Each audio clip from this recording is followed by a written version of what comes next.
If you're looking for Casey Acree, you'll probably find him at the gym, but don't expect to keep up. I like to do a lot of CrossFit. I like to do a lot of heavy strength and Olympic training.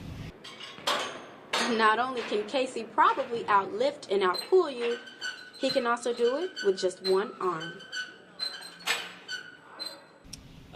It was just a birth defect, so it just, while I was in the womb, it didn't finish developing, and my parents knew from the sonograms ahead of time before I was born that it just wasn't going to finish developing. 23-year-old exercise science graduate student Casey Acree says he frequently gets asked questions regarding his left arm.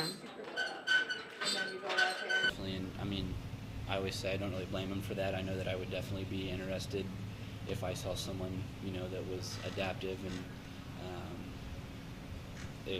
I understand that it's interesting, and I'm obviously usually fully welcome people coming up and asking me questions. Casey says he works out 5 to 7 times a week and consumes a pretty healthy diet.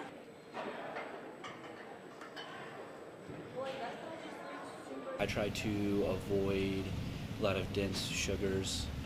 I haven't drank soda for maybe a few times ever since I was in like 8th grade. In Charleston, I'm Carlita Dixon for WEIU Newswatch.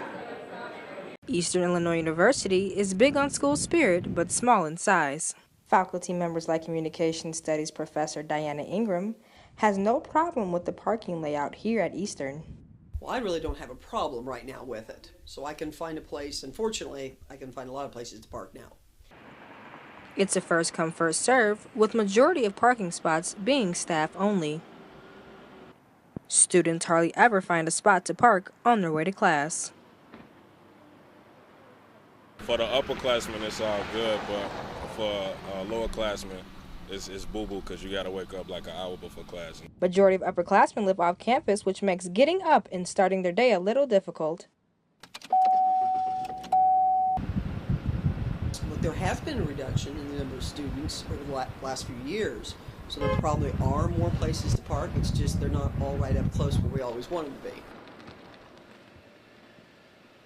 Parking fines that are not paid will keep one from registering and receiving transcripts. Rules will still be enforced, and parking tickets will still be issued. In Charleston, I'm Jessica Reed for WEIU Newswatch. With the Christmas holiday approaching, travelers are able to fill up their tanks for a lot less. I think for me, it really helps out a lot just because I am a college student, and yes, I have a part-time job, but I don't get paid that much.